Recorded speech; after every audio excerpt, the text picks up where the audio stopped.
오늘은 전도서 9장 11절부터 10장 3절까지의 말씀을 함께 나눠보겠습니다. 제가 봉독해 드리겠습니다.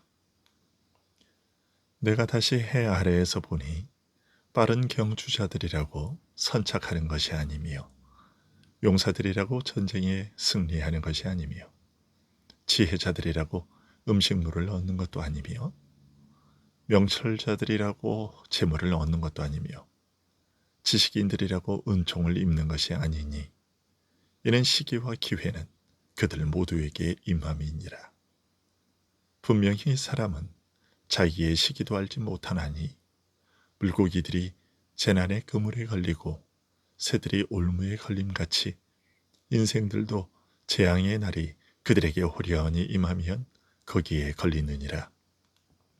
내가 또 해 아래에서 지혜를 보고 내가 크게 여긴 것이 이러하니 곧 작고 인구가 많지 아니한 어떤 성읍에 큰 왕이 와서 그것을 애워싸고 큰 흉벽을 쌓고 치고자 할 때에 그 성읍 가운데에 가난한 지혜자가 있어서 그의 지혜로 그 성읍을 건진 그것이라. 그러나 그 가난한 자를 기억하는 사람이 없었도다. 그러므로 내가 이르기를 지혜가 힘보다 나으나 가난한 자의 지혜가 멸시를 받고 그의 말들을 사람들이 듣지 아니한다 하였노라. 조용히 들리는 지혜자들의 말들이 우매한 자들을 다스리는 자의 호령보다 나으니라. 지혜가 무기보다 나으니라. 그러나 죄인 한 사람이 많은 선을 무너지게 하느니라. 죽은 파리들이 향기름을 악취가 나게 만드는 것 같이 적은 우매가 지혜와 존귀를 난처하게 만드느니라. 지혜자의 마음은 오른쪽에 있고 우매자의 마음은 왼쪽에 있느니라. 우매한 자는 길을 갈 때에도 지혜가 부족하여 각 사람에게 자기가 우매함을 말하느니라. 아멘. 전도자는 악인이나 선인이나 정결한 자나 부정하는 자나 하나님을 섬기며 경건하게 사는 자나 불신앙으로 범죄하는 자나 인간은 모두 한결같이 마음에 악이 가득하여 평생에 미친 마음을 품고 살다가 후에는 죽은 자에게로 갈 뿐이라고 말했습니다. 곧 모든 인간은 전적 부패와 죽음의 저주에서 벗어날 수 없는 죄인이라는 사실을 확인한 것입니다. 그것을 확인한 전도자는 권하기를 사람이 죽은 후에는 다시 이 땅의 역사에 참여할 길이 없으니 살아있는 동안 힘써 네 뜻과 포부와 이상을 이루려고 노력하라고 권합니다. 이런 권면에 이어서 전도자는 죽을 때까지 이렇게 살아가게 될 인생의 또 다른 면에 대해 말합니다. 곧 우리 인생이 하나님의 장중에 있음에도 목전에 벌어지는 일이 축복인지 재앙인지조차 알기 어렵다는 사실에 대해 더 자세히 설명하고자 합니다. 전도자는 말합니다.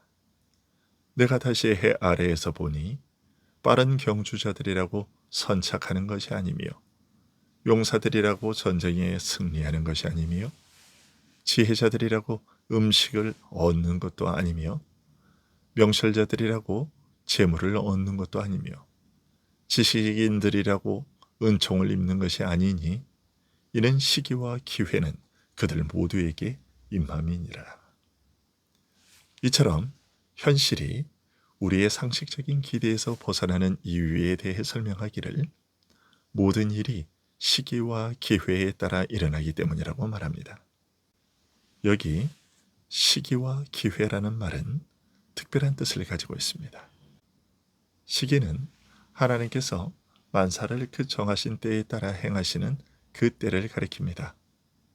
따라서 시기는 하나님께서 정하신 때이므로 반드시 일어날 수밖에 없는 필연을 가리킵니다. 반면 기회라는 말은 필연과 반대되는 말입니다. 미리 결정되고 그 결정에 따라 기계적으로 필연적으로 일어나는 것이 아니라 경우에 따라 이럴 수도 있고 저럴 수도 있는 우연성을 가리키는 것입니다. 우리가 흔히 우연이라고 하면 아무 이유나 원인 없이 어쩌다가 생기는 일을 떠올리는데, 하지만 여기서의 기회라는 말은 그런 것을 뜻하지 않고 이럴 수도 있고 저럴 수도 있는 그런 성격의 일을 말합니다. 모든 것이 필연에 따라 기계적으로 진행된다면 걸음이 빠른 자가 항상 경주에서 이기고 힘센 자가 언제나 싸움에서 이길 것입니다. 하지만 하나님께서 지으신 세계에는 이럴 수도 있고 저럴 수도 있는 의외의 결과가 나타납니다. 이런 사실을 좀 더 구체적인 예를 통해 전도자는 설명합니다. 분명히 사람은 자기의 시기도 알지 못하나니 물고기들이 재난의 그물에 걸리고 새들이 올무에 걸림같이 인생들도 재앙의 날이 그들에게 호련히 임하면 거기에 걸리느니라. 사람이 자기 인생에서 하나님의 때를 알지 못하고 물고기가 그물에 걸리듯이 새가 올무에 걸리듯이 생각지도 않은 때에 재앙이 임하면 그저 꼼짝없이 당하게 되는 것은 근본적으로 사람이 하나님의 뜻과 계획이라는 필연에 대해 알 수 없기 때문입니다. 하지만 또 다른 시각에서 보면 바로 이럴 수도 있고 저럴 수도 있는 가변성 때문이기도 한 것입니다. 이런 가변성 때문에 겪게 되는 뜻밖의 일들에 대해 전도자는 말합니다. 내가 또 해 아래에서 지혜를 보고 내가 크게 여긴 것이 이러하니 곧 작고 인구가 많지 아니한 어떤 성읍에 큰 왕이 와서 그것을 에워싸고 큰 흉벽을 쌓고 치고자 할 때에 그 성읍 가운데 가난한 지혜자가 있어서 그의 지혜로 그 성읍을 건진 그것이라. 그러나 그 가난한 자를 기억하는 사람이 없었도다. 지혜라는 것이 얼마나 대단한 힘을 발휘하는지 전도자 자신이 경험한 것을 토대로 말하고 있습니다. 작은 성읍이 강력한 왕의 침입을 받아 함락될 위기에 처했을 때 그 성읍에 살던 가난한 지혜자의 지혜로 성읍을 구한 일이 있었다고 합니다. 하지만 애석하고 한탄스러운 것은 이 지혜자가 가난한 사람이었기 때문에 아무도 그의 공로를 기억하지 않는다는 사실이었습니다. 그가 만일 부자요 권세가였다면 그를 칭송하는 말로 온 성읍이 떠들썩하고 오래도록 기렸겠지만 그가 가난한 자였기 때문에 아무도 기억조차 하지 않는다는 것입니다. 그러므로 내가 이르기를 지혜가 힘보다 나으나 가난한 자의 지혜가 멸시를 받고 그의 말들을 사람들이 듣지 아니한다 하였노라. 실제로 드러난 대로 지혜가 힘보다 더 나음에도 불구하고 가난한 자의 말은 멸시받고 그 말이 받아들여지지 않는 것이 현실이라는 것입니다. 계속해서 전도자는 말합니다. 조용히 들리는 지혜자들의 말들이 우매한 자들을 다스리는 자의 호령보다 나으니라.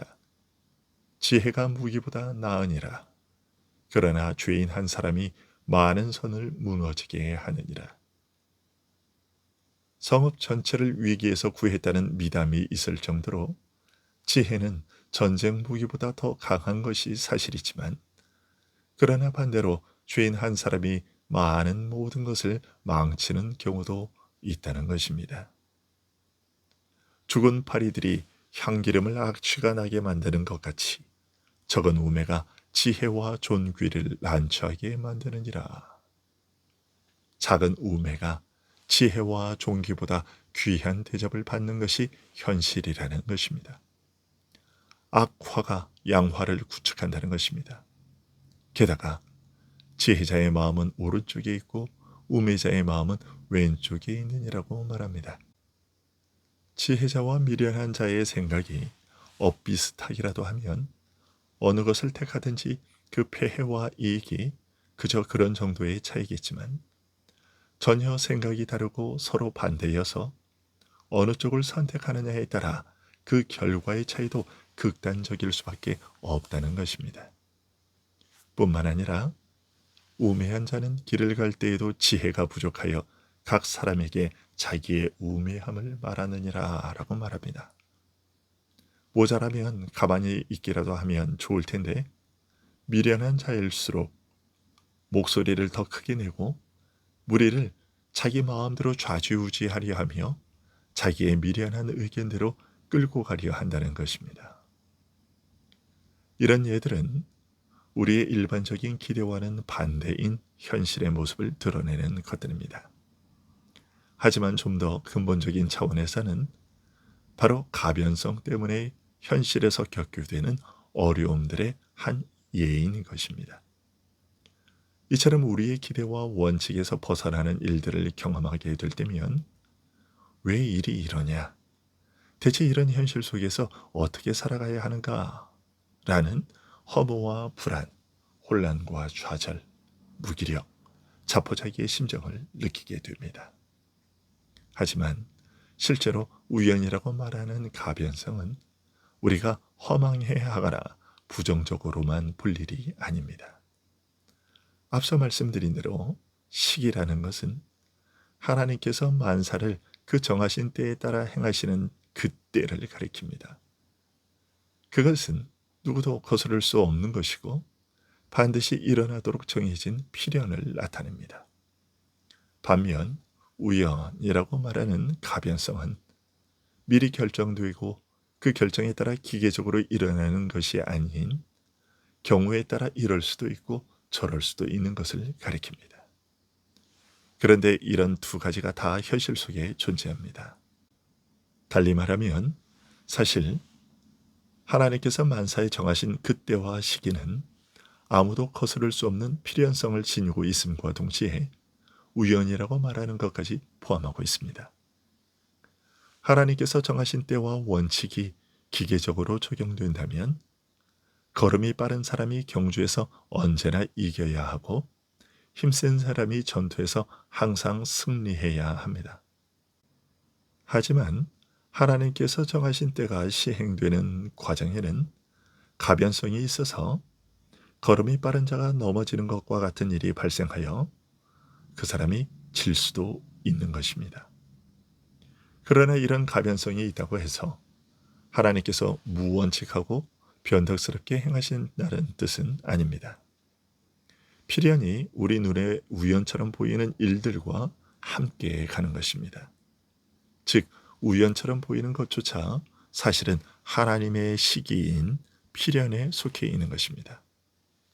우리 눈에만 그것이 우연처럼 보일 뿐 사실은 그것조차 하나님의 시기에 다 포함되어 있는 것이라는 말입니다.